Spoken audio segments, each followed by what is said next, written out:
Good evening, everyone. Today's session is about foreign trade policy. So,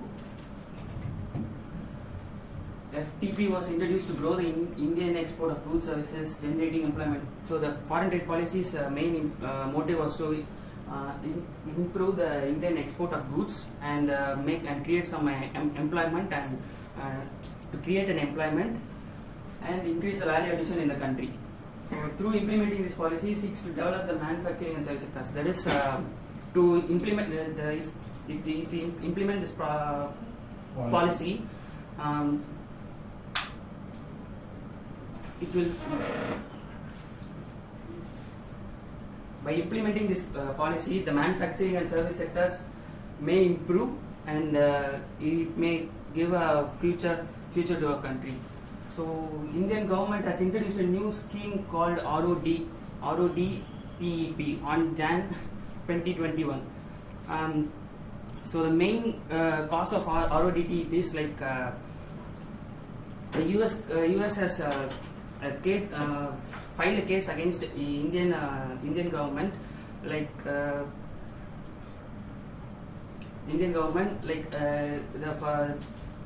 the previous scheme MEIS was not compliance with World Trade Organization. So India was urged to create a new scheme called RODTEP. So they implemented this scheme on 2021 on Jan 1st itself. So foreign trade policy 2021-2026. The new policy aims to facilitate both the import and export market, unlike the previous FTP. Each and every 5 years, they create a new FTP policy, and they improve the infrastructure of domestic services and small sectors and regulate the trade imbalance in India. So they create a new policy each and every 5 years to increase the imbalance in India. Imbalance in exports and imports in India. So the RODTEP's full form is like remission of duties or taxes or export products. Remission means removing the taxes, duties and export duties and taxes. Removing of duties and taxes. So the main objective of foreign trade policy in India.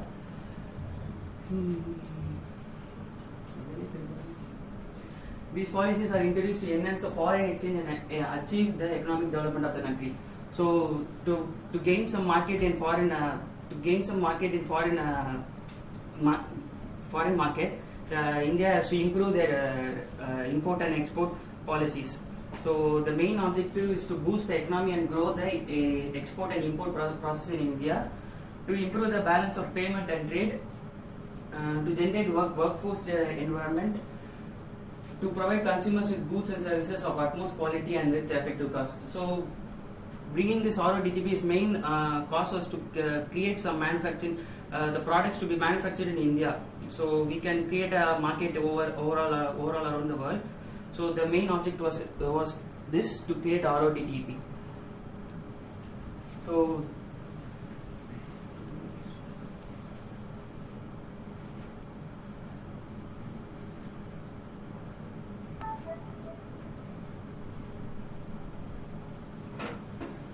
export-import policy is also known as foreign trade policy. It's set to guidance related to the import and export of goods and services.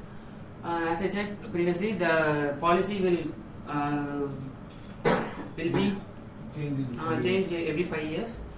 So importance is like accelerating the economic growth. As I said, the main scope of this is to improve the economic growth of the country. So this is the main objective of the policy. So, RODTEP. The scheme came into existence because of the USA filed a complaint against India at the World Trade Organization. USA argued MEIS scheme was not compliant with the World Trade Organization, so they created a RODTEP, and on 30th March it came in. 30th March 2020 was approved in Union Cabinet. Then on 1st January 2021 they implemented this scheme. It is still going on till 2025.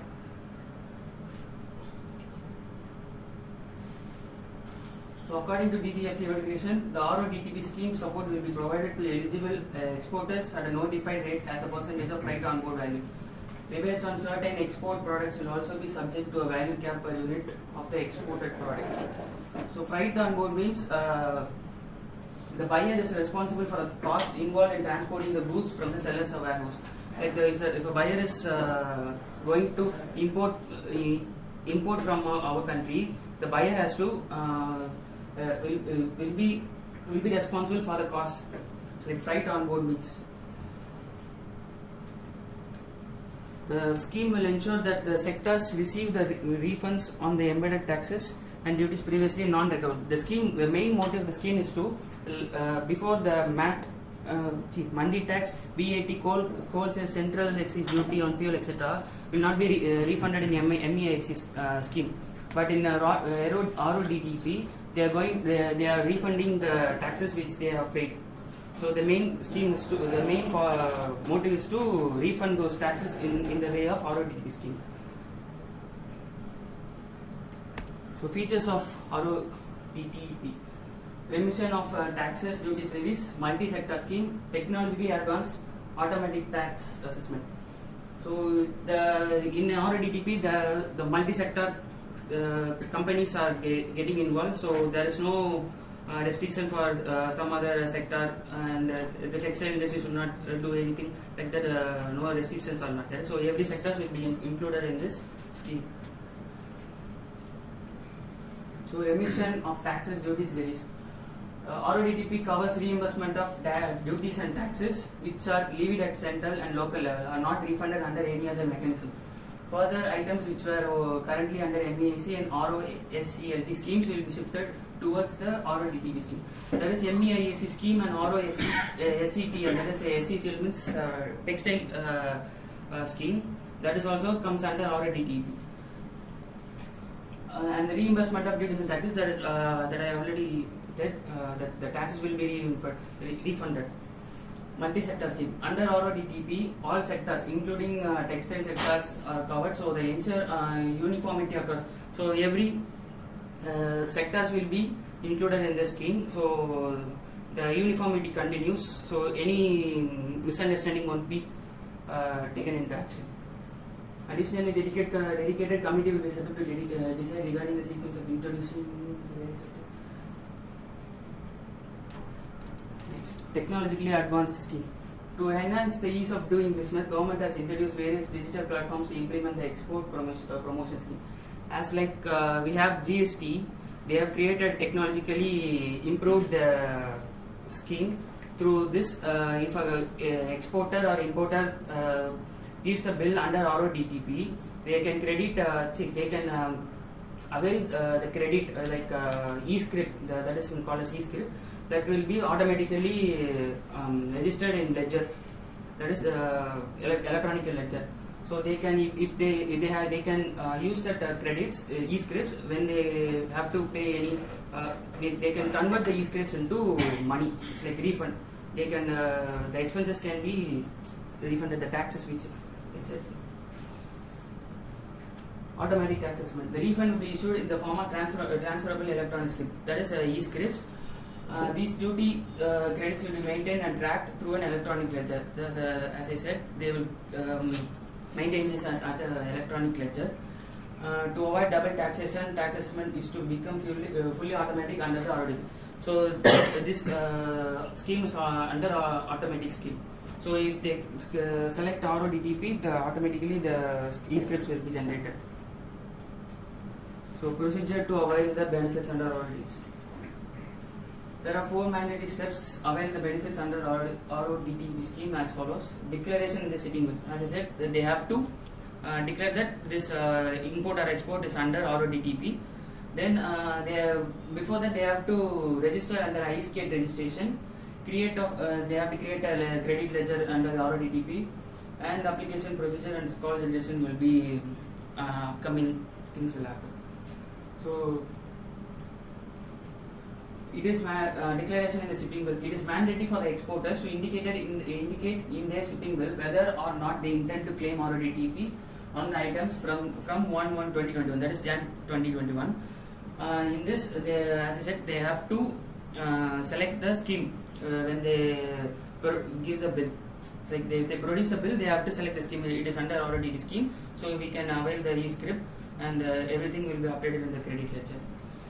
So iSkate registration, they have to create they have to register under iSkate using email ID, mobile number with an import-export code, and creation of RODP credit ledger. It will automatically they have to create an ledger in iSkate portal.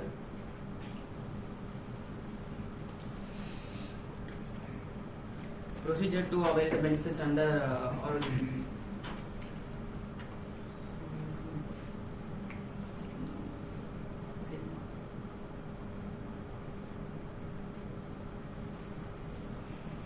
So rate of rebate under RODP. So there is 532 pages they have given rates for RODTP. That is varies from 0.5 to 4.3%. The products, different products, they have given the percentage. The scheme would operate in a budgetary framework for each financial year, and 12,400 crore outlay has been announced for the financial year of 2021 to 2022 under RODTP scheme. So as per the secretary, three sectors, steel, chemicals and pharmaceuticals would not get benefit as they have done well without incentives. So these three industries have done without any incentives given by the government. Still they didn't avail under this RODTP scheme. And key benefits of RODTP. Key benefits for RODTP is like for country. So if they have this, being a member of World Trade Organization and in compliance with the World Trade Organization trade norms, RODTPs can provide a seamless flow of economic benefit from the government. So like we claim the input in GST, like that we can claim the taxes which we pay through e-scripts. So it will add more competitiveness in foreign markets with assured duty benefits by the government of India. So to create a more competitive, so we have to be competitive in market. As the MEI scheme was so not compliant to World Trade Organization, because of the case we lost some foreign markets. And by bringing this RODTP scheme, we created a 12,400 crore outlay for the financial year 2021 to 2022. So we have now we are into the market and we are in a competitive with other countries. In the existing schemes, certain taxes such as state tax on power, oil, water, and education are not included. So these are not included, but they are proposed to be included in an indicative list, making the scheme exhaustive. So they are proposing to include these taxes into the scheme. Being compliant and transparent with the WTO norms, it will help exporters meet international standards and boost business growth. So we have more exposure to the market, so we can meet the international exporters and boost our tradings.